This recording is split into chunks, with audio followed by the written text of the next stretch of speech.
Good afternoon, everyone. Let me welcome you to our Race and Community Dialogue series. I'm Carlos Cuevas. I am a professor at Northeastern University and co-director of the Center on Crime, Race, and Justice. I want to thank everybody for joining us today and thank our speakers and our moderators who you will hear from shortly. Today we're going to be sort of focusing on addressing youth violence through the city of Boston.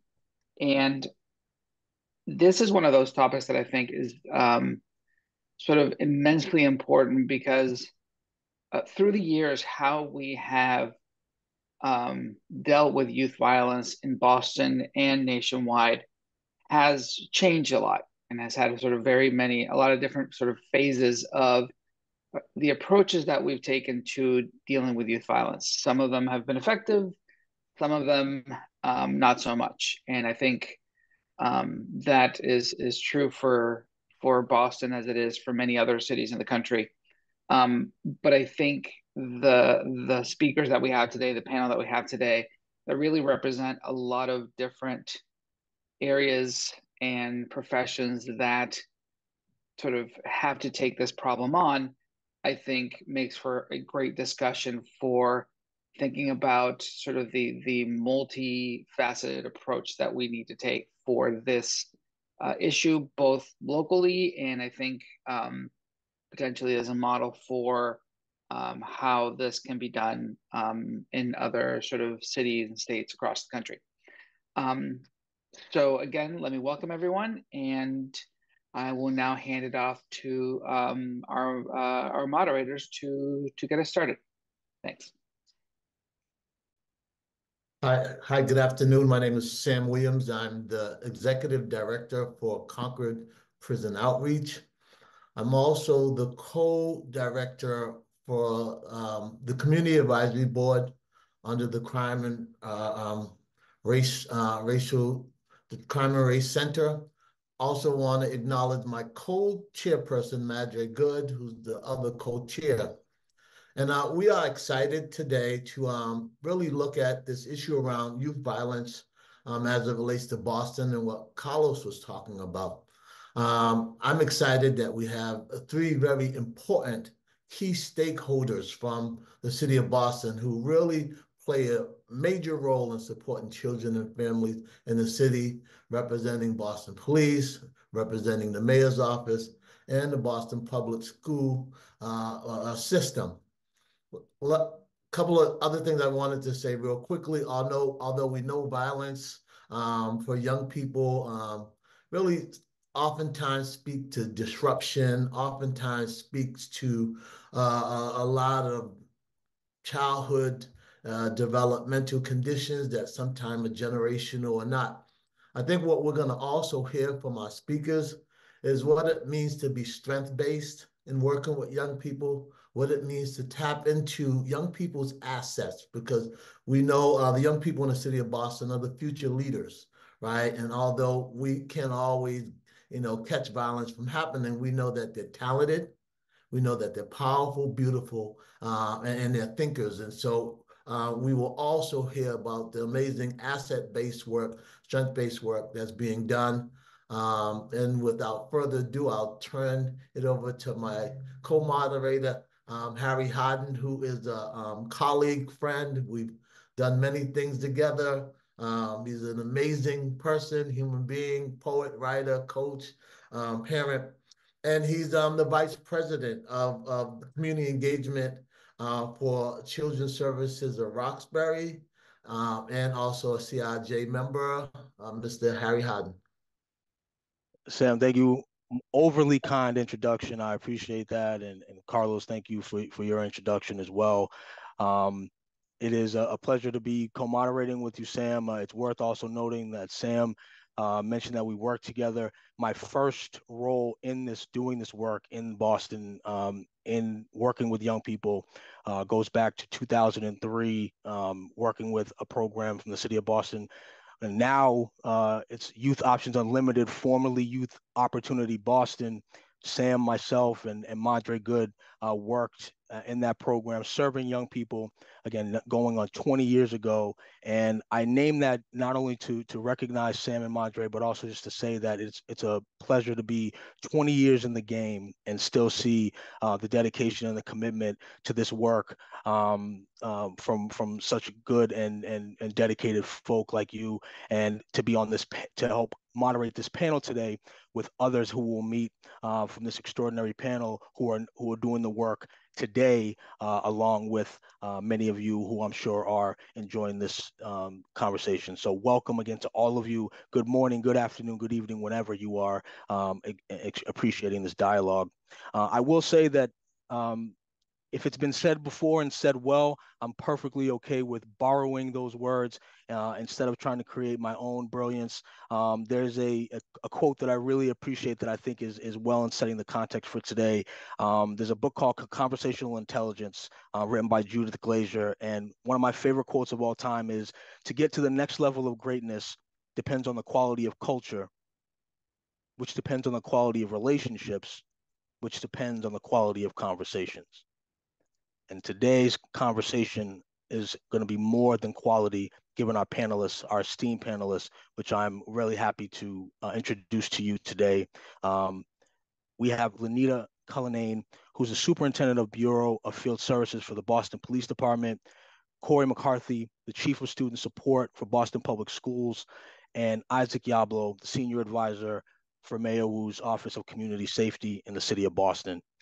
Without further ado, I'd love to welcome them and give them an opportunity to tell you who they are and describe what they are doing in their area of work in addressing youth violence.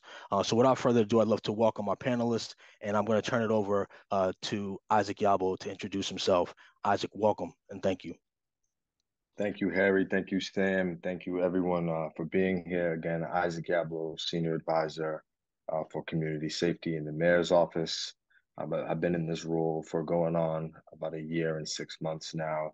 And my role is really comprised of 4 main responsibilities: serving as the Mayor's liaison and voice on community safety related issues, coordinating strategic plans for violence prevention, intervention, recovery and reinvestment work, ensuring that the development of effective protocols are responsive to the needs of residents. So when something happens in the community, ensuring that the protocols are reflective of what residents are looking for, and then participating in the city's overall policy agenda, as I am a member of the Mayor's policy team. Fantastic, and welcome, Isaac. Cannot wait to hear more about what the city and Mayor's Wu's office is doing, along with the work you're doing directly. I'm going to turn it over to a colleague of yours, Corey McCarthy. Corey, welcome. Good afternoon, early evening. My name is Corey McCarthy. I'm the Chief of Student Support in the Boston Public Schools. Honored to be here. What we do in student support is we're made up of multiple departments. I want you guys to picture this bubble of the student, right? And I want you to see a young Black boy, a young Black girl looking at the street, and I want you to then look at someone else who have all the resources in the world, and they're looking at the world, right? And I think for us in student support, we are bubble wrapping our students and not just providing quality resources, but we are making their world a lot bigger. We are supporting them with mental health, physical health. In our division, we have our division of Department of Social Work. We have athletics. We have youth opportunities. We have youth development and advancement. We have mentoring. We also have counseling and intervention. So I think there's a myriad of things that we are doing in our division, but a lot of the things that we do are centered around removing barriers for our kids. All the things that contribute to violence, right? Like I think when we look at the root cause of violence, we constantly look at how our kids are responding to the world around them and how people are treating them. And I think oftentimes when we're talking about violence, we're looking at developing ways for them to escape from the very things that they have to see every day. So like our job is to make school comfortable, make school feel like it's a second home, but while supporting them with targeted and intensive support so that they can be the best young person they can be and hopefully come back and contribute positively to our community. So when you think student support in BPS, think about 2 words: removing barriers. So thank you for unpacking that. I think it's a safe assumption sometimes for us to think that when we think Boston Public Schools, we think classroom, and we are hyper focused on the classroom. And I think one of the things I was really appreciating about what you're opening is how reminding us that there's so much more outside of the classroom that Boston Public Schools supports.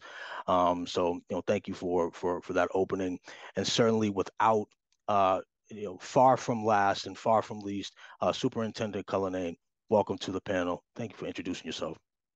Thank you, Harry. And I just want to, my name is Lanita Cullen, and I'm a superintendent with the Boston Police Department. And I just want to thank you for providing me with the opportunity to be on this panel today. I just think it's really important from a law enforcement perspective for us to look at really broadening the lens that we look through, and not just looking at incidents involving youth from just a law enforcement criminal perspective, because when we look at things from a more holistic perspective, and as Sam said, from a strength-based perspective, it allows us to really look at root causes and try to figure out why we have youth that are involved in criminal activity and how to best address it.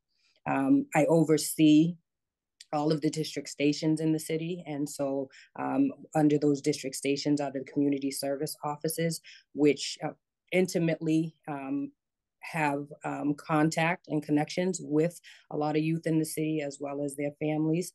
And so for me, it's important for me to understand what's going on throughout the city. We have 11 districts within the city. So of course, they're diverse and very different. And there are many nuances to the different communities that make up the city. And so just really working to support the officers that are having those direct contacts with youth and family is really important, and making sure that they have the support and resources that they need.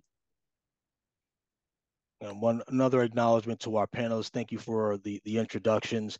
As Sam and Carlos already noted, as you can see that we have this great range and important key perspectives and voices from the city, from the Boston Public Schools, and from law enforcement. Having all of those contribute to today's discussion, I think, is a true treat for all of us. So without more from me, I'll turn it back over to Sam to lead our panel of questions.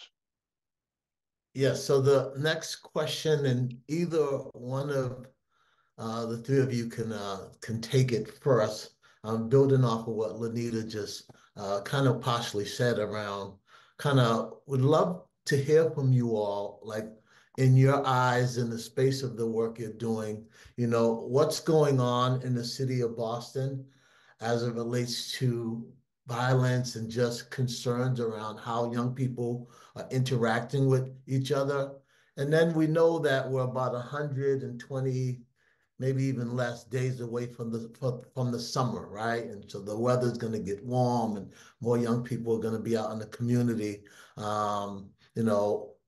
Might there be any concerns or programmatic approach that you're putting in place now to prepare for the upcoming summer? So what are you seeing in the city regarding young people interaction with each other, and how it can be prevented, or programming that you're putting in place so that the summer 2024 in Boston is the best summer that we can create for young people and their families?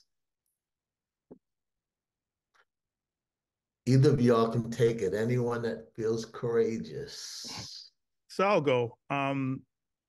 So the first thing that we did is we assessed what folks are doing. We're looking at what Isaac's doing. We're looking at what his team and what BCYF is doing. So we do get sort of like this asset mapping and this utilization, and then we say, how can we fill the gaps from there? So there's a few things that we look at also. We look at extending so typically our social workers, they do not work in the summer. We will employ social workers this summer to support our students with their mental health. We also will provide some unique jobs based on what some of the youth in our mentoring program have identified as well, so that we could make sure that they are engaged and have the ability to make money while learning, right? So that's important. We engage in critical partnerships where we are able to support students athletically. We have a massive partnership with Emmanuel College, and they've allowed us to build some pathways for our young people, whether it's having our girls basketball camp here, really diving into sports management. diving into the things that kids love. Kids love sports, kids love athletics, but they get to find out how many jobs are available then. So we're also looking at continuing to make contact and staying in touch with kids that we have developed relationships or building new ones. And then also like looking to amplify some of the great work that's done in the city already. So we're continuing with that sort of bubble wrap approach while saying to our youth and our families and supporting them, like, and saying like how can we further support what we believe will be a very, something that will be done well for them or well intentioned for them. So we hope to continue that. But those are some of the main things that we're thinking about right now: supporting them with mental health, making sure that they're physically they're staying active and physical, and could be employed. But like my whole theory is like young people doing things, and I think that's the greatest key to violence prevention for me. It's just getting young people to do things. Corey, are you seeing the interaction with young people and their peers? Are you seeing anything that might be concerning? We don't have to go into the violence end of it, but young people interacting positively with each other, great. Not positively is where the problem. Mm-hmm. Are you all seeing anything that stands out that you're just paying attention to? Yeah, I mean the conditions, right? Everything around where is this happening? It's a little bit different if they're sitting at a nice space and they're having a conversation. The conversation looks a lot different. If they're sitting in a corner, this is no disrespect. If they're sitting in four corners somewhere, I don't know what they're talking about, right? I think if we look at the conditions that we are in, the spaces that we can put our young people, they won't be afraid to be curious. They won't afraid to really seek more and ask more of themselves, ask more of their peers. I think we have to, when it comes to the young people, we have to really, really be conscious of where poor decisions are being made, and that's part of the root cause, like decision making. Right? If there's one thing I could teach every single young person, is the ability and capacity to make decisions, and then teach our larger society to allow our young people to have the grace to make poor decisions. That is awesome. Lanita or Isaac? Yeah, I'm curious from Lanita to around the law enforcement perspective right now, thinking about the sort of the current conditions. What are we seeing right now? And then from Isaac, kind of what the city is doing in collaboration to address some of those conditions.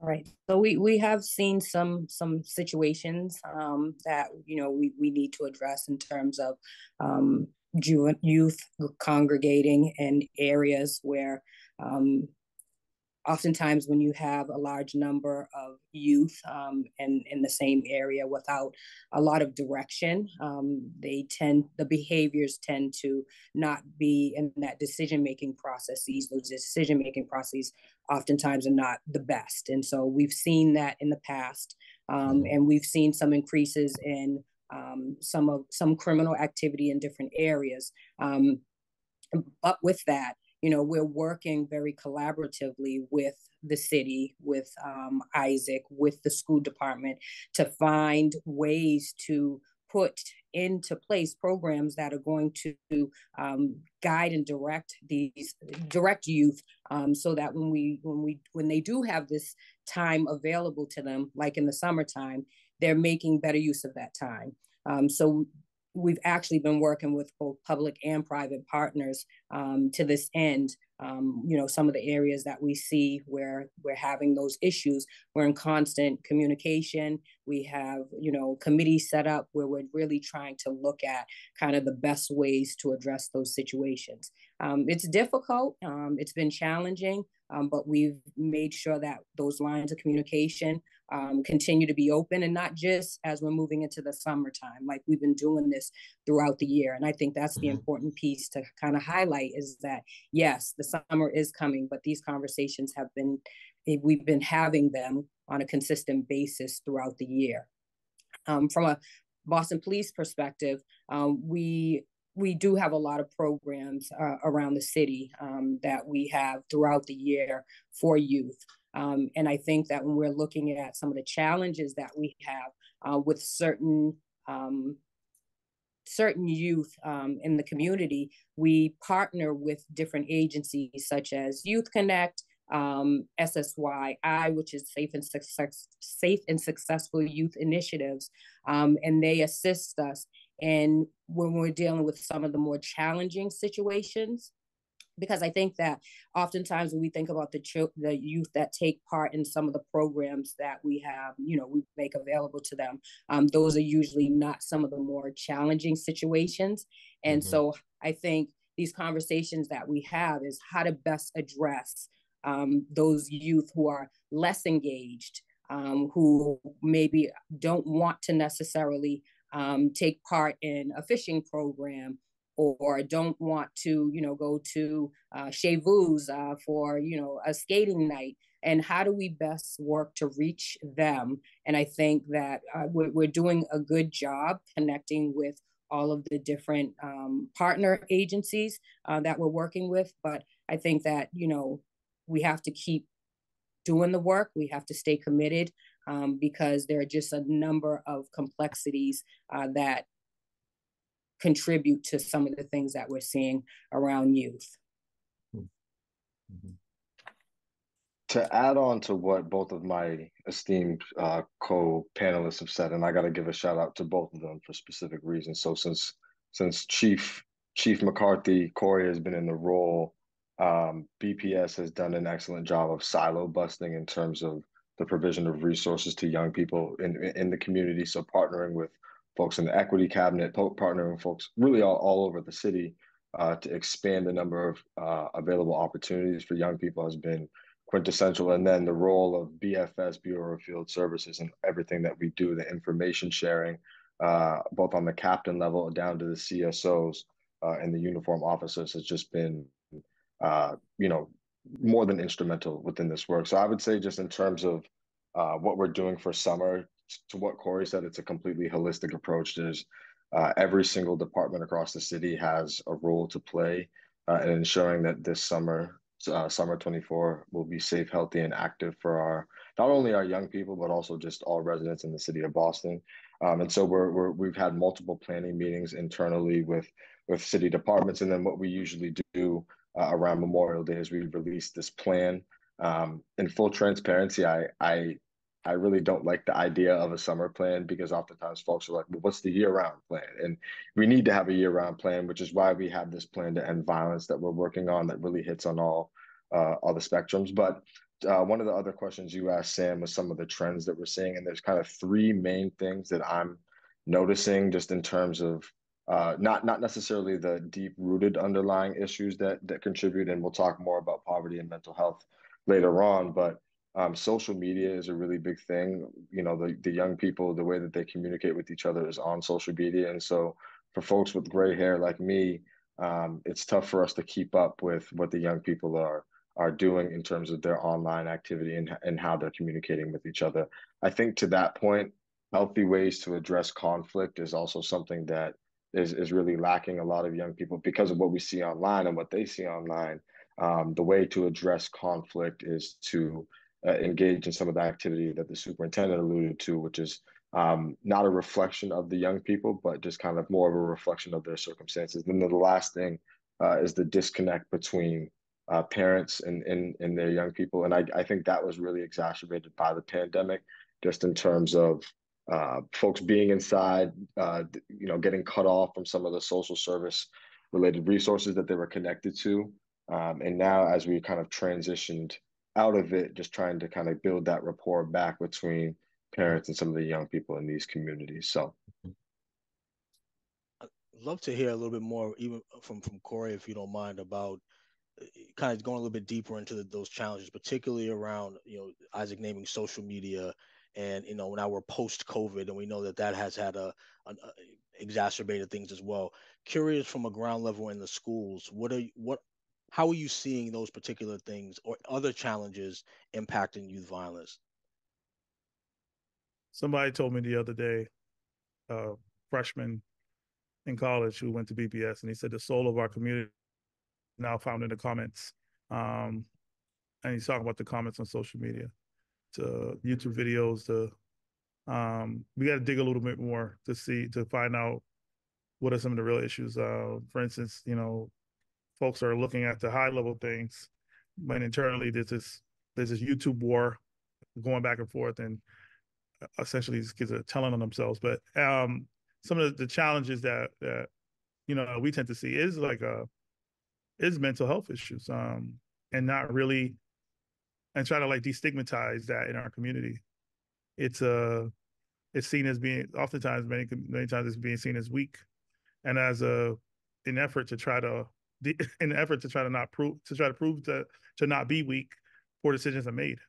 And then we don't have an answer to dysregulation. And if we're dysregulated students, but let's go a little bit deeper and look at how we prepare our people to support our kids, namely Black and Brown kids.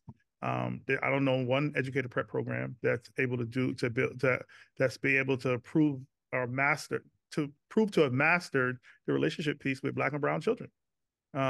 We are unique because you've got, and it's hard to relate to us. You have folks who are not prepared to build those relationships, and it's very difficult. So when you have multiple people the kids can't trust, right? If you don't trust anybody, you're going to make the decision of the majority, and the majority is sitting there telling you, or the minority, whoever you're around, they're sitting there saying, hey, let's just make this poor decision together and nothing's going to happen. So like those are some of that's one of the challenges, if not our biggest challenge. Building the lack of relationships that help students sort of like co-author their future. Like let's shepherd these kids to the right direction. That's not happening at all. So you have social media, you have mental health, and then you have like the isolation, like like isolation, although many times it's connected to mental health issues, but the isolation is challenging for our kids because they don't get what a lot of us. For me, I'm 47. I could have been in a gang walking up and down Norfolk Street, but they saw I was doing well for myself, and folks left me alone. They didn't take my sneakers and put it up on a tree at the corner of Peaceville in Norfolk because they saw I was about doing something. Now that's not the case. There's no, I don't have, these kids don't have an OG, and that the lack of mentoring, and we're trying to push that now. I'm sure, the superintendent, I'm sure Isaac, we're all pushing that heavy because the kids don't have a person, and the educator prep programs do not emphasize building relationships with Black and Brown kids, and the parents have to work multiple jobs and try to not disappoint their own children. So in the process, this student is left to navigate their most challenging part of their lives by themselves. So they go into isolation. So, and then here comes the poor decisions, and oftentimes leads to violence. Yeah. I appreciate you for naming that the cultural competence that's required for Black and Brown youth. This is a very shameless plug for Children's Services of Roxbury, in that's one of the things we've held so close to a part of our mission for 50 years, which is being, very attuned to that experience, and our youth development programming in particular being very geared to those relationships that you're talking about, Corey, as well as having therapeutic services that are designed specifically for our young people, as well as development of programming that's designed with the young people's voice also helping to lead that, which actually I think is another really important question, if I can pose to the panels as well, which is how have you seen, or where do you see the opportunities for more young people to be engaged in their own solution, right? So we know that there's community organizations out there. There's many people on this panel. There's people on this call, on this listening to this, who are doing the work. What are ways in which we can actually activate young people to be a part of the solution around addressing youth violence? And how have you seen that be effective? Well, Corey does a really good job of that. I think the easiest way is just ask them, right? Like we just aren't asking young people what they want. We're having conversations about young people without young people in the room.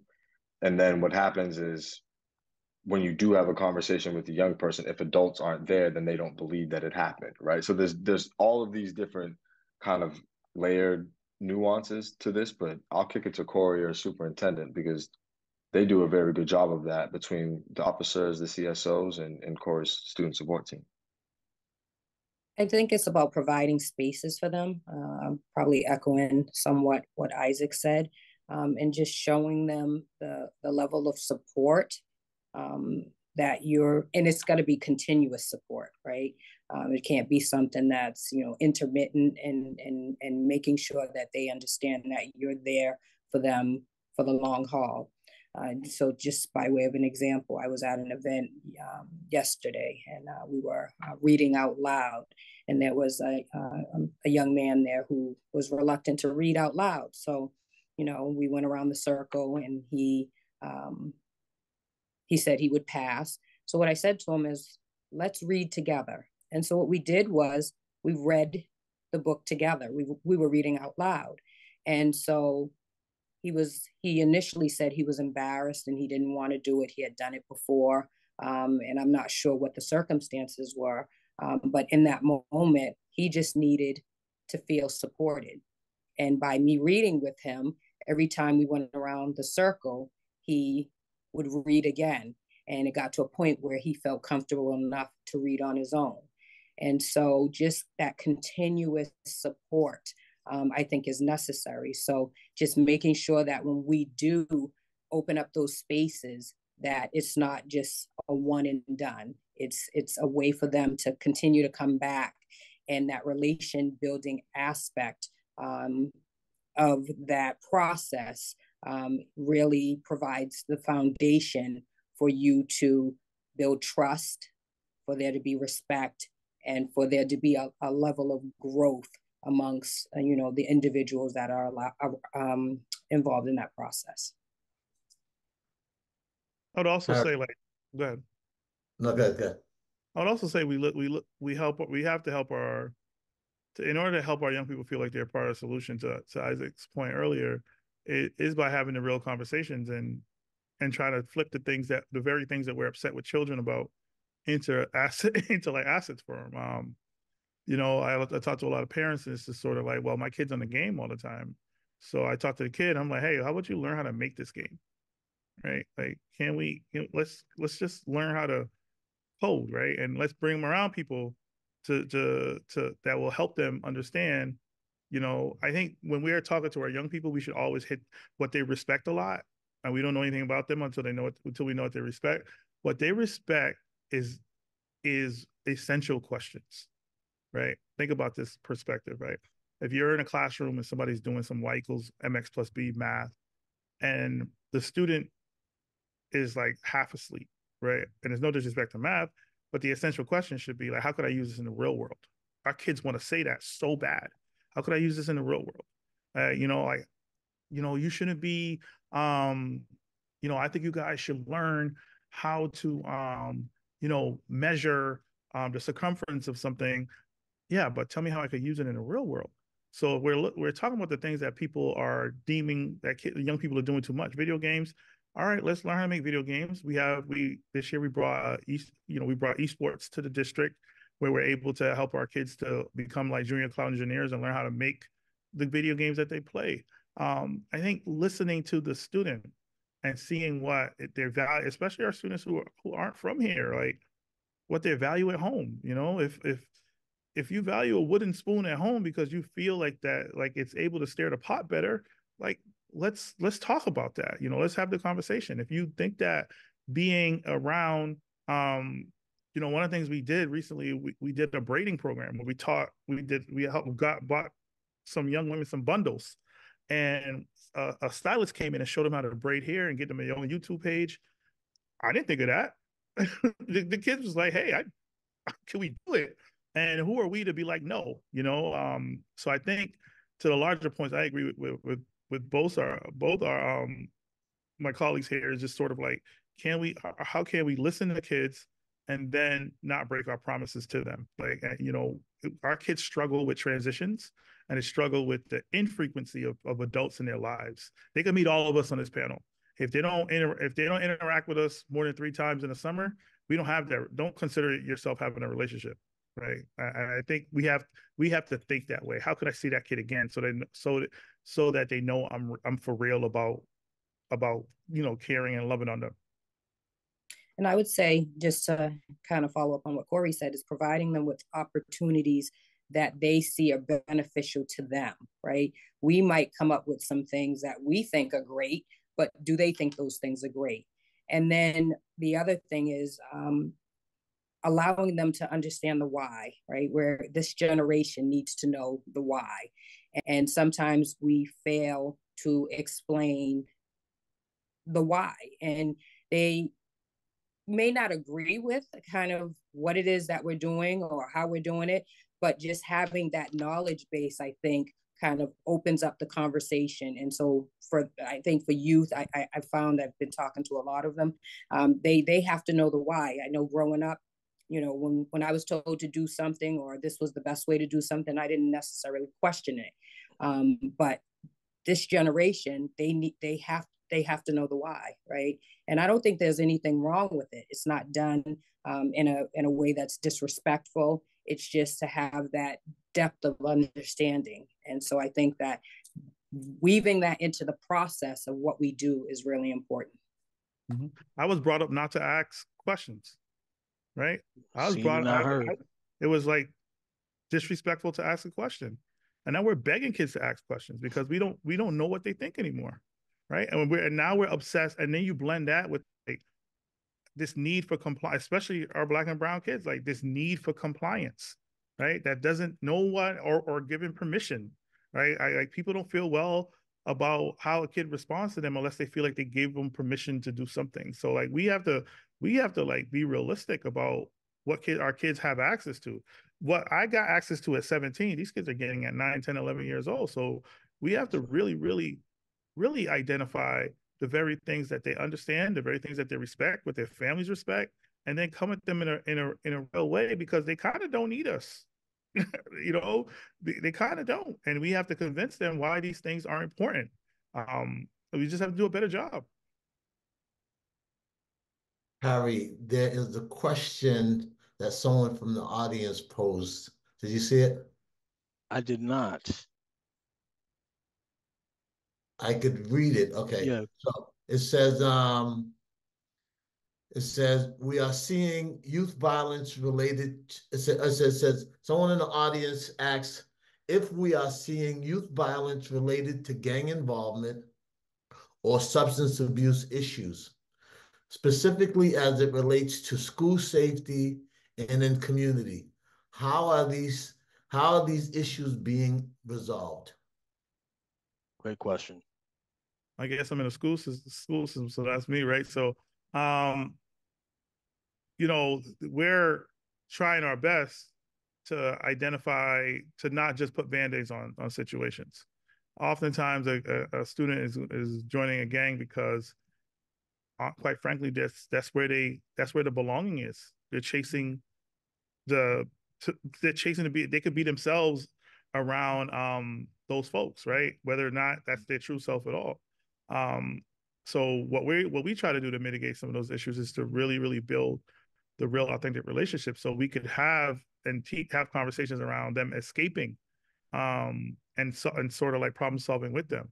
It's hard, right? And the substance abuse side, we have a ton of clinicians in our schools who are supportive, and we have one of the greatest mediating tools of the success of our students around gang violence, substance abuse, and any other difficulties is the student support teams, where we really like dive into how we can help the students and provide the resources that we can't provide. We can provide the clinicians, we could have the meetings, but we need the Isaacs, we need a superintendent, we need those folks to really help our students understand that being a part of a gang is not the thing that's going to be able to help you be successful. There's an expiration date on that.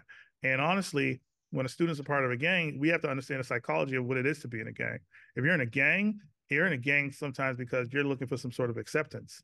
And oftentimes, educational spaces are not as welcoming to kids. So I'm gonna go where I'm gonna go and if you look at dudes hanging out on the block all day, how many times they dap each other up? I dap each other, they bro hug all day. You know, that's a situation where we haven't unpacked it enough to the point where we feel we have that sense of belonging in our schools or in other places, CBOs or nonprofits, where kids feel like they could be who they are. And when we achieve that, oftentimes they make the decision that they want to leave a gang. With the substance abuse side, we are definitely like digging in with our clinicians and getting folks in front of kids who could really support them with substance abuse. It's a real thing. Alcoholism in the youth and use of drugs and vaping, it's dangerous, but it's a messaging thing as well. We have to look at our messaging as well to the youth. I Appreciate think that question. Go ahead, Isaac. to piggyback onto what Corey said, I think like right, like this is inner city Boston, Mass. Yes, there are gangs that exist in the inner city. I think what we've done historically, and not necessarily within this administration or with anyone in leadership that's represented on this call, but we just stop there and say, oh, it's gang. And it's like the majority of the time, like though incidents may involve individuals that may identify as being in a gang, from what I've seen, a lot of the conflicts that we're dealing with don't actually have to do with what we frame in a sociological term, like a blood feud, like this group versus this group, and it's on site with anyone. It's usually individual conflict between two people that may or may not have anything to do with the gang, and it just so happens that folks aren't gang involved, right? But in terms of like gang involvement, what we really try not to do, and my wife is in the other room and she's gonna hate me saying this, but it's like what we do is we start a fire, and oh, it's a big issue. This kid's gang, and then we celebrate when we put the fire out, and we say, "But I got them. I'm working with them. It's okay. They ain't gonna." And it's really not that big of a deal in a lot of the situations. Again, do we have these situations? Yes. But what happens oftentimes is I work with folks that are under the supervision of Superintendent Cullinane and Chief McCarthy, and we do like that kind of like guerrilla marketing of like, what do you need? We can help you get services. So a lot of the, but then also another problem that we have is I think it's juicy, in being in a gang is glamorized in a lot of these settings, and it's like I prioritize folks that are in gangs, but I'm not quick to label someone as a gang member, right? Because that's another kind of issue that we face as a city as well. Is folks saying like, oh, this kid's in a gang, therefore X, Y, and Z, and it may or may not even be true. I could show you a gang back in the 90s. I could show you a gang. This ain't. I was in a gang. These aren't gangs. These are a group of oftentimes young people who lack interpersonal skills and who lack belonging in many other places. Of course, bad decisions are made when they come together without any resource or anything like that. So I think Isaac's point is absolutely brilliant as to what are we constituting as a gang. Calling somebody a gang member is actually a cop-out for a lack of understanding of what the kids actually really need. And I would say from a law enforcement perspective, we try to address the criminal behaviors if there are any when we're talking about gangs, I guess gangs. And I do agree that we have to be very careful about labeling individuals as gang involved. And so when we do see individuals that may be aligning themselves with different groups where we think that some type of intervention might help to address it, then we're definitely going to make those referrals to the different agencies that work with individuals to help them see that there are other opportunities available to them. And I always say that when I was growing up, there were so many programs that took youth out of their neighborhoods. And we need more of that, because sometimes they don't necessarily see out of the four corners of their neighborhoods. And sometimes that's problematic because they don't see what's out there. They don't see themselves doing other things and being successful in other ways. And so how do we do that? And I just really think that we have to look at this from a whole systems perspective. And that's why it's so important to have everybody that's here on this panel at the table, because not one agency, not one group is going to be able to address this problem. And if we're not doing it from a holistic standpoint, then we're doing a disservice to the individuals that need us most. Well said. And I want to acknowledge the question from the audience. That was a great question, and want to continue to encourage more interaction from you, thoughts, questions. Please feel free. You're part of the dialogue as well. We'd love to have you and connecting with our panelists as well. So continue to do that. I wonder if we can get even a little bit more, I would say a little bit more granular, and all the way up into even pie in the sky to dream if we can. But to your last point, Lenita, around it being a whole system issue and thinking about how the collaborations are so important part of the solution. Shout out to Jarrell Cox, the executive director of USIS, United South and Settlements. I'm stealing more wisdom. We were having a conversation recently, and he said solutions are coalitions, right? And to naming your point, wondering if we could talk a little bit about what strategies have we seen that are working. So if we want to get granular in that way, but then also what could work? What could we do to be more collaborative? What coalitions are missing from the solution pie right now that we could be doing? So I invite that to the panelists to think about it and to talk about that as well. What could we be doing more? I think in terms of what's working, it's obvious, the information sharing that's critical to what we're doing. We have weekly meetings that are both focused on youth-specific violence and then firearm-specific violence, and obviously addressing the overlaps between the two. I think one of the things that we are doing really well, in addition to that information sharing, is understanding the problem that we face or problems that we face. Oftentimes, when trying to determine solutions to things, folks aren't actually understanding or maybe not be on the same page about what the actual problem is. And similar to what Corey said on the call, I think all three of us as panelists can agree that poverty is the main issue. So that's the overarching thing that we need to be addressing. Until we address that, then I'm always going to have a role to play. Corey's always going to have a role, and superintendent is most certainly going to have a role to play. But I think understanding that poverty is the root, and then everything else is kind of a byproduct of that, and determining a solution, focusing both concurrently on addressing poverty and the impacts of kind of built environment and ecological composition within each neighborhood, but then also on the immediate. So it's like the fire and the gas leak that's causing the fire, if you will. Yeah.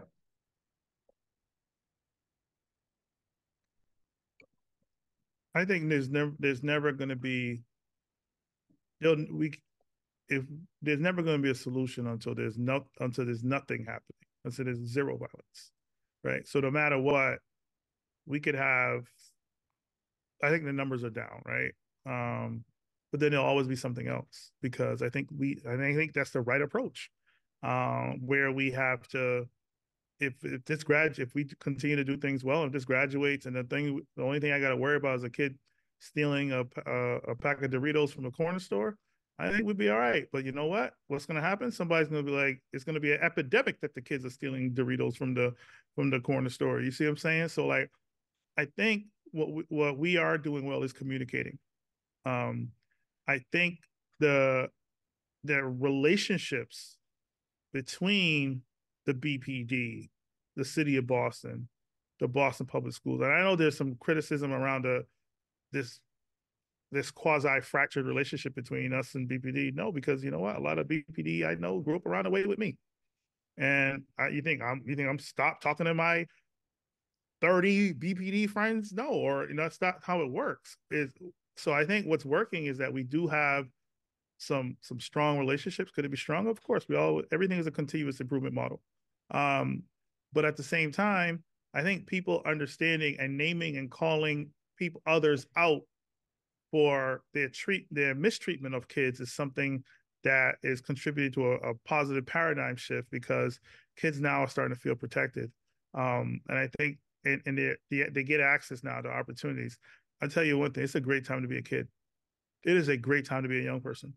I I know the larger society is having issues, there's global issues that are happening, but I went to the job fair on Saturday at Reggie Lewis, and there was what 3,200 kids there. Never seen anything like that.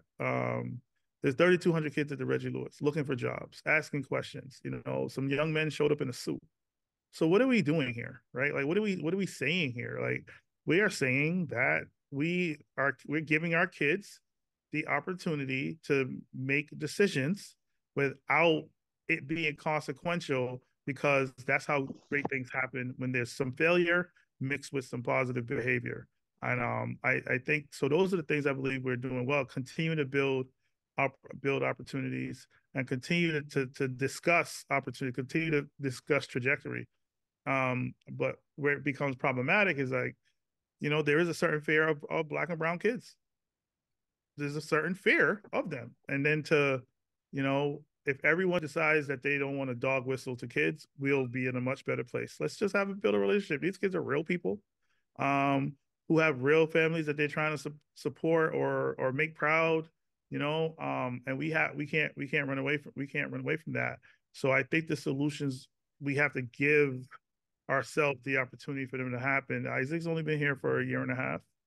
You know, I probably came on the same time Isaac did, you know, so it's sort of like, while we're not the solution singularly, like, we understand now there's a common theme that's unearthing itself, where we're saying like, all right, we could wrap around our young people and then help them sort of navigate a very challenging time in space. So I think that's where that lies.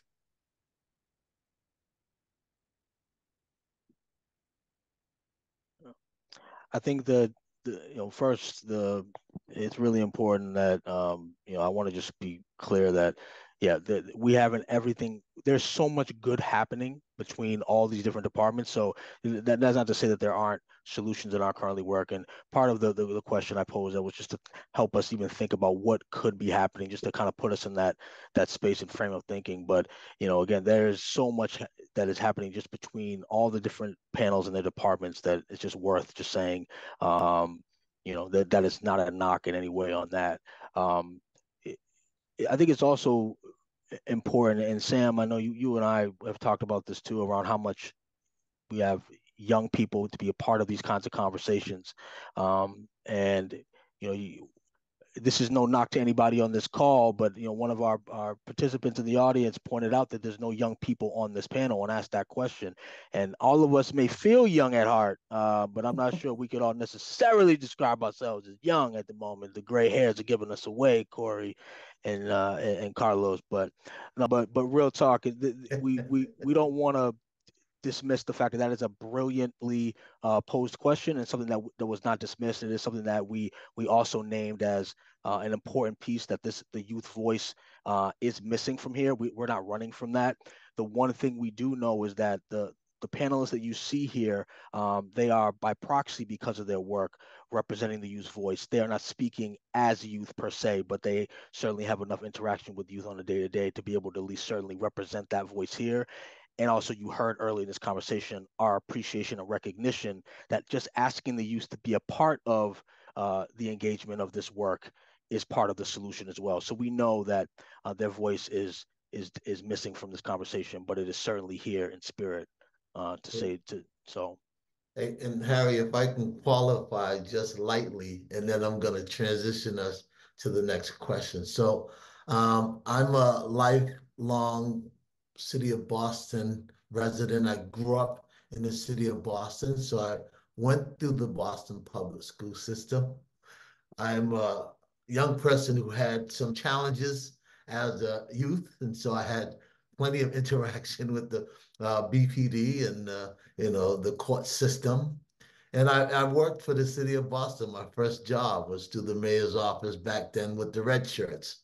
So I am definitely someone who has had interactions, both good and not so good back then, when I wasn't as wise as I am today, and just wanted to kind of lift up all that I'm hearing. I'm really excited about what I'm hearing.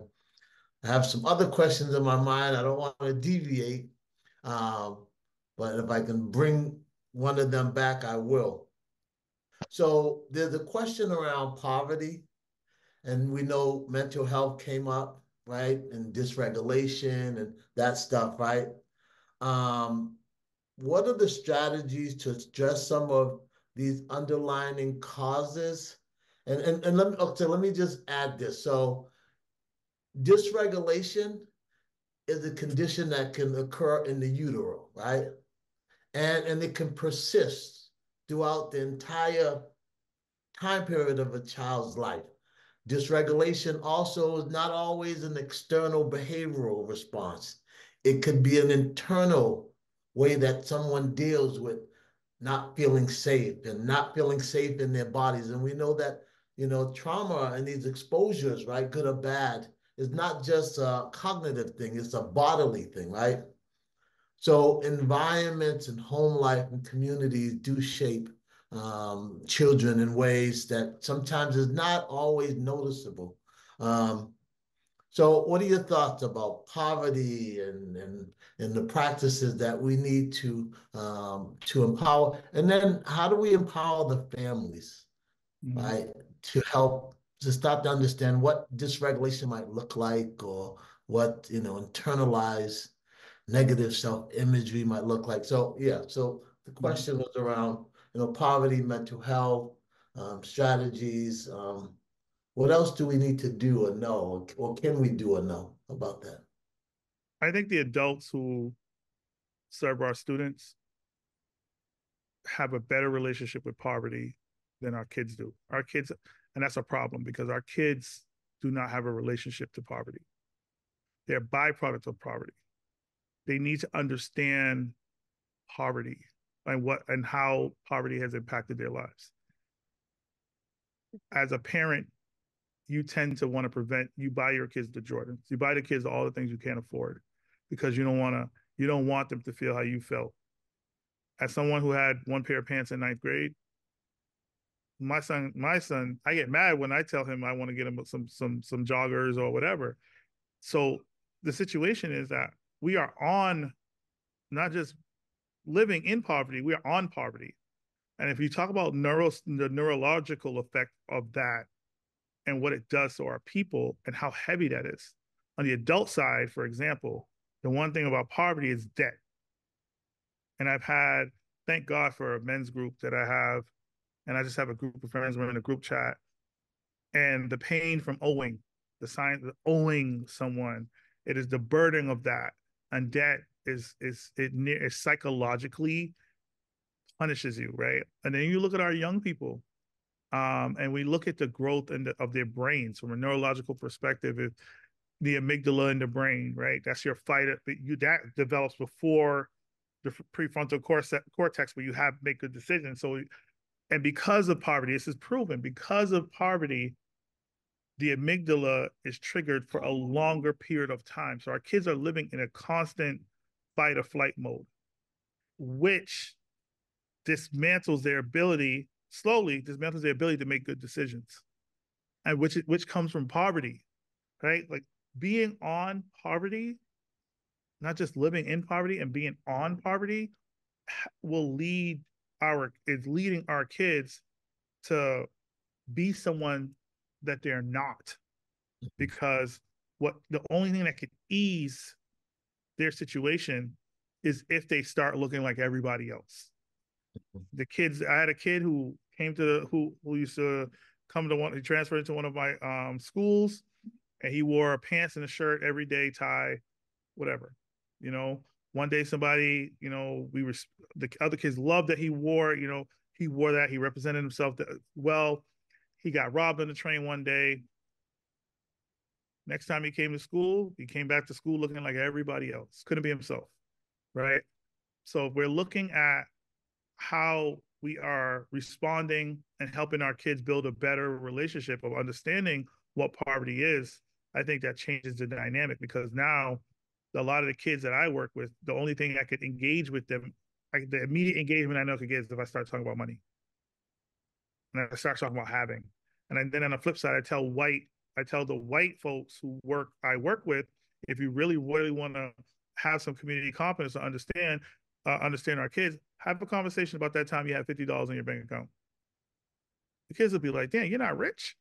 No, no. So like we have to help them navigate their relationship with poverty, and I think that that's critical because it's already done a number on my 40-something self. I think another part of it too is like the city of Boston in our wonderful past as a city and the way that we've treated people of color. I think we also have to understand like one, you can't program yourself out of poverty. So I don't care how many OSHA certifications a person gets. If they are poverty stricken, it's not something that it's easily can, strap on your bootstraps and get yourself out of it. I think that we have to address the city's role in how we have created these communities that are experiencing poverty and therefore the families that are living in the communities that are experiencing poverty, right? And so all of that factors in. And sometimes I think just as much as folks and within the city look to be kind of like the people, and I'll use I statements, like sometimes I look to be the solution to some of these problems. I also have to factor in how my role as a person in the city created the problem in the first place. And sometimes the people that created the problem aren't wanted. Folks don't really want them involved for the solution. And so I think I just want to name that in terms of how we've been more than complicit with folks experiencing this poverty within these communities for years. I also think that we have to come from figuring out, having supportive systems in place for the whole family unit. So we're talking about the youth, but we really have to look at the familial unit and how that support is taking place and what opportunities are being provided for the family as a whole. So when we talk about poverty, we're talking about housing, we're talking about jobs. And so there are all of these different factors. And if from a family perspective, it's not being addressed, of course, it's going to trickle down and impact, any of the, young people that are growing up in those environments. I will also say about one last thing about, we're always having these conversations about money being able to fix things for us. No one is really saying that money is going to be the solution because we don't have a relationship to poverty. You give me 250 grand, not me right now, but you might give me 2 months and I'm back in my situation again. But I think we have to look at the tangible things that are generational. Like I say this all the time. I said it, I know we got Northeastern on the call. Like if you're really serious, we should go for free. And if we're talking reparations, if folks don't want to attach a dollar amount to it, I think we should look at educational reparations where our kids should be able to go to trade schools for free, should be able to go to colleges for free, because somebody historically has died so that they could be in the state that they're in, while there's been policies put in place to sustain that sort of pain that existed back in the chattel slavery days. Hey, can I jump in real quickly? And I'm gonna deviate just slightly, and I'll tell you why. Um, Carlos, no, like, love to have you, and I apologize if I'm putting you on the spot, but because of your education, your training, what you do in clinical and psychological areas, based on what you heard about poverty and the amygdala and the brain and cognitive, what's your, I see you as kind of my expert when it comes to, clinical expertise. And what's your thoughts? What's your reaction to poverty and thinking and generational conditions based on what you heard? So Sam has a history of throwing me into the conversation when I'm not supposed to be in it, but I do appreciate the invitation. I think one thing I want to sort of preface before I sort of answer your question is that, being part of the Gray Hair Club and on the call here, I was a social worker in Boston in the 90s, and I'm very encouraged to sort of see that what we're talking about is a very different conversation that would have been back then. We're talking about holistic approaches, youth involved, sort of multi-agency ways, strength-based approaches. That was not the conversation in the 90s. And so that's sort of very encouraging. I think I'll give sort of just this sort of one nugget about to sort of kind of address the question that Sam threw out, which is, you know, I'm a psychologist, but I also sort of spent my whole life sort of working in the violence victimization area. And I think one of the things that is easy to forget is that all the things we're talking about, the issues around poverty, the massive sort of racial disparities around services and education and healthcare and all those things, these are all things that sort of kind of pile on. And I think we forget that it isn't just certainly singular events that are sort of chronic stressors to the community, but it's the sort of multi-layer, multifaceted challenges that make some of this progress difficult. And I think the fact that the conversation is about how to address some of those things and recognizing that these are youth that are living in an environment that's going to throw up roadblocks and hurdles, that a lot of what our job is how to sort of try to temper the impact of some of those challenges and some of those hurdles. And I think the fact that we think about it that way, the fact that we think about it from a developmental perspective, that we know that 14-year-olds can't do the same things 18-year-olds can do, I think is one of the things that's really encouraging about how to make much more of an impact on this issue than, I think, sort of overly simplistic and very often, I think, in the past, kind of somewhat punitive approaches that were taken.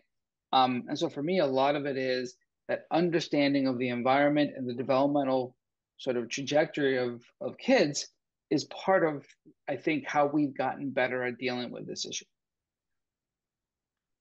Awesome, awesome, awesome. Thank you, Carlos. Sorry for putting you on the spot. I seen your body movement over there, and I know a lot of this stuff is very close to your heart and your training and your background. So I said, love to hear from Carlos' perspective. All right, Harry, I'll turn it over to you. I was gonna say, Sam, that bright smile does not look like you're too sorry to do that. I'm just saying. I thought his answers was the multi-layer conditions and multi-levels. I think I thought it was really helpful, and I think we all know it. We just see it and sometimes interpret those layers and levels differently. No, it's the multi-layers. I think is something. Even just going back to the poverty, I want to just name one of the things that Isaac said that I appreciated is that you can't program your way out of poverty, and I agree with that. Yeah. And yet so there's not a programmatic solution to poverty. There's certainly, to Corey's point, there certainly needs to be some relational work to poverty that needs to be done. There's some restorative work that has to be done, and then also we also cannot leave out the actual fact that we have to create pathways to wealth generation, to economic development, which I think all of those things have to happen simultaneously and in layers with scaffolding, et cetera. It's massively complex and intersectional, but that's what we're dealing with, and that's another reason why I think this panel, the way it's been assembled, as we're looking at all the different parts of how we're even addressing youth violence from all these levels, I think it makes sense that we landed there. The one thing that's been resonating with me, I just want to say this, and this came up prior to our call as we were prepping for this panel, is we all are aware of, right now we are fully immersed in a digital economy. It is getting even more and more rapidly advanced, from the advancements of, artificial intelligence and et cetera, the life sciences and biotech, that industry and where we are situated as Bostonians, being so close to this emerging, well, it's currently and ongoing emergence of this industry, the opportunity for the next generation of millionaires and billionaires is right here in this community, not somewhere in Silicon Valley that's thousands of miles away, not internationally, not, literally in our backyard, literally in our neighborhoods. And I think there would, I would be, we would be, I believe, and I hope I'm okay in saying this, that we have a moral responsibility to make sure that the next generation of millionaires and billionaires look like brown folks and black folks from this community. And the more that we can make that happen, the more in which I think, we can, relieve ourselves of that responsibility. And again, I think members of this panel are already invested in that effort. But I just think that that's important to name, because all of those things that have to happen around poverty also must include the pathways out of poverty, through careers and through the opportunities that are here. So I want to just, there's another question to really ask, and Sam asked this earlier, and I think it's an important way to sort of, as we move towards, ending the dialogue, is really about engagement and how we can have solutions, and what calls to action can we have from our families and other members of the community to help us address these youth violent issues. So I want to pose that now question to the panels. What ways can we inspire and call to action the communities, the parents, to help support the work that you all are doing in your respective roles?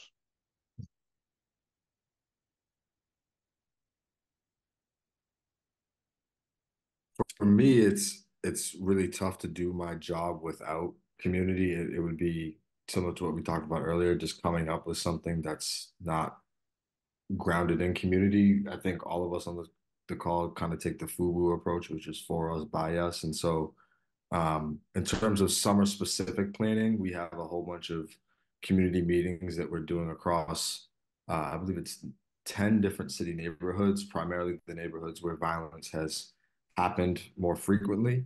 And so that's all of that information is available on boston.gov/summer safety. And I think just in general, moving forward, as I said before, everything that we do to reduce, whether it's reducing youth violence, addressing all forms of violence. As I mentioned earlier, we have this plan to end violence that we're building out as a city of Boston that is entirely composed of community opinions and desires, right? And then also looking at data. So I think it's just being intentional from the inception of including community and making it very clear, what your intentions are, what the outcomes you hope to find are. I think it's about being actively involved in the process. So, like Isaac said, stepping outside of your office and really getting into the community, but also providing pathways and meeting people where they're at, right? So a lot of people, when you're talking about a community meeting, what time is that community meeting taking place? Not everybody's able to come to, a community meeting in the evening. Is there childcare there? All of those different things that I think that you have to think about and take into account in order to get that really true active engagement, and also being able to reach people from different avenues. And I think that, we have to just be very innovative and creative in how we're approaching it. I would say messaging again, right? Ground the message, deliver the message, operationalize the message, and don't be exclusionary. A lot of the new developers, life sciences is here, but I feel it always feels by the time we get the message, they already done made 10 billion. So like, how can we braid ourselves into the message if we don't hold people accountable to jumping in and out of the community whenever they feel like, because they got billions of dollars? So for me, it's unless we get a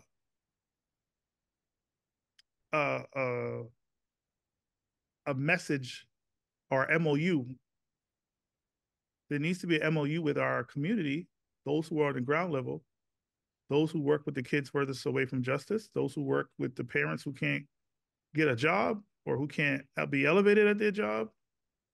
So there needs to be an MOU between the urban community and the powers that be, whoever you feel they are. And that MOU needs to be very clear that our children to get access to high quality, high impact a high quality, high impact education from people who look like them mostly. And when they get there, they shouldn't have to pay for college. And then when they get there, they shouldn't have to work too hard to find a job. But even if you don't do the MOU, you should probably think about the messaging that they should have access to compete. Because Black folks were not born on first base. We're not born on third base. We were born in the batter's box, right? So, like, I think if there's any call to action, I think we have to hold people accountable to do the things they said they were going to do when it comes to interacting with the community. That's it. And obviously there's a lot of pressure being put on people to do that, and we're feeling it, and it's affecting us in a positive way. More kids are talking about college. We're going on an HBCU tour. We had the form up for 36 hours. We had 200 kids, 300 kids wanting to go. So you can't tell me that kids in this community don't want more for themselves. It's the exclusionary practices that doesn't allow us to be in the message when the message is delivered. So that's the call to action that I have. Because all of this, if we don't, the one thing, what I appreciate about this entire panel is that we did not focus on the act of violence. We focus on what would lead to violence. And I think that is in a very reactive city, that is the very most proactive approach you could take. If you can just drop the virtual mic right there, that would Yeah. So we are getting close to the hour, and I think we have enough time for each of you to make a final remark, and then I'll kind of sum it up. And Harry, if you want to make a final remark, and then we'll turn it over to Carlos. So who would like to make their final remark?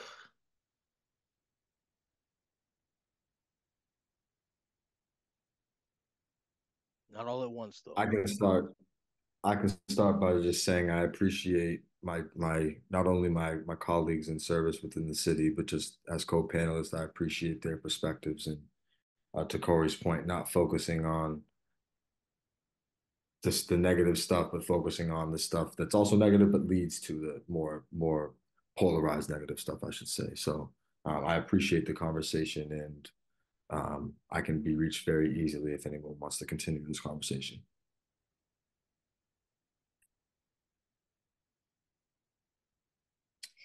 I appreciate everyone that's on the panel as well, and their perspectives. And I think Corey was saying that, sometimes, in the past there have been some challenges, and it's not to say that we don't have those challenges now, but I think that we're very concerted in our effort to overcome those challenges.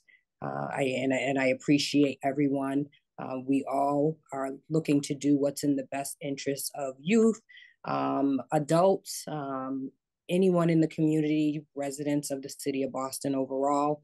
And we may not always agree on the pathway to get there, but we do agree on the need for everyone to be successful, safe, and all of those different things. And so I appreciate the fact that we can come to the table, we can disagree on some things, but it doesn't stop the work or us working towards progress.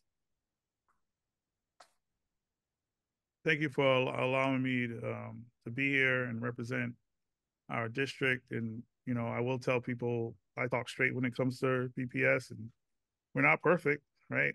We're not. We're both non-perfect, place ever.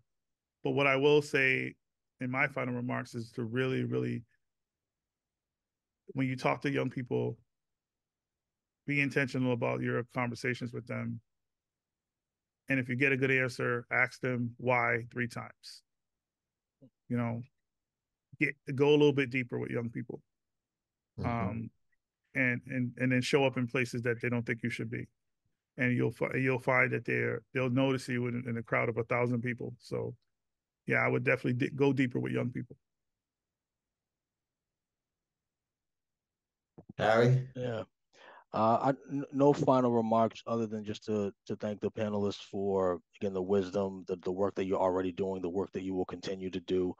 We know that this is a to be continued conversation. Today was not the opportunity to solve all the issues, but more to highlight what's the work that's happening, and have a dialogue about what can be and where we intend to go. I will also note that, the youth voice that was missing from this panel.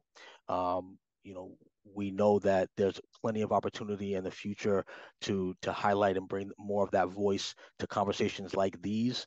So again, this is a to be continued, and not the end all. And again, just being thankful to be among space and in space with all of you virtually. Hopefully we can have more conversations like this in physical space in the community somewhere, to again continue this conversation and continue to work and to highlight it and to celebrate the coalition that was represented here today. So much appreciation to you, and to Sam. I'll turn it over to you, my friend. Yeah, so in closing, I do want to acknowledge somebody mentioned that we were having a very much different conversation today than we might have had 20 years ago. And I agree wholeheartedly for a whole lot of reasons. Some of the work that I do is in the Department of Corrections, and a lot of the men that I engage were young people who I knew growing up in the city of Boston who didn't make it out, right? And who are still trying to make it out of the criminal justice system. And when I hear that there were 32 young people showed up at the Reggie Lewis Center and the work that you're doing, I can see all 32 of those children making it out and not having to end up in the criminal justice system. But I want to just highlight some things that I heard, and then I'm going to turn it over to Carlos. Very, very powerful, insightful concepts. People talked about critical partnerships. Corey talked about the bubble wrapping approach. Love it. I could see the visual. Someone said youth being engaged in their own solutions. Lanita talked about understanding the why and helping young people to understand the why behind why we do what we do. And then Isaac talked about we can't program out of poverty. Right. These are some very, very, and then so two visionary ideas that I want to leave us with, and this came from you all. Harry, you talked about, the next generation of millionaires and billionaires live and exist in Boston and in the region of Massachusetts. And we need to make sure that we can help them realize that, for them and the city and the region. And then, Corey, you closed us off, man, with a haymaker, right? We need an MOU, right, with the community and those who have the resources and institutions to ensure that we are really engaging and preparing the next generation of leaders. So in saying that, I appreciate the concepts, the wisdoms. I can see those two visionary concepts being possible. And I appreciate to know that you all are out in the community working for children and families. And I'm proud to be a part of your work, and also a member of the city of Boston and someone who grew up in the city of Boston. So Carlos, I will turn it over to you and have you close us out. Thanks, Sam. I have to say, I love being able to be part of this dialogue series, because, if you think about who's here right now, we've got just about every sort of domain, every agency that might be part of helping the youth in our city. We've got mayor's office, Boston Police, Boston Public Schools. We've got, Harry from Children's Services Roxbury, and Sam, who's sort of kind of has the experience to sort of tackle a lot of these different subjects. And it's exactly the kind of thing that we need, so that we've got lots of different ways to sort of make things better for these kids. Let me first again thank our speakers, Lanita and Isaac and Corey, for giving us their time. Thank you both, Sam and Harry, for, well, moderating this, but also sort of, being part of our CAB and sort of all that you bring to us. And then lastly, I want to thank anybody and everybody who came on to listen. I think, sort of getting sort of these conversations out into the community is one of the ways that we kind of help make some inroads on sort of a lot of the issues that we tackled during the dialogue series. So thank you all for those of you who joined us today or who might be watching this later. And then lastly, just, if anybody has questions or wants to reach out or wants to be involved in some way, Lisa is the person to reach out to. You can find information on the Center on Crime and Justice website. And she has always been the one who kind of, if she doesn't know the answer, she knows somebody who does. So thank you for your time, and have a great rest of your evening, and we look forward to the next one.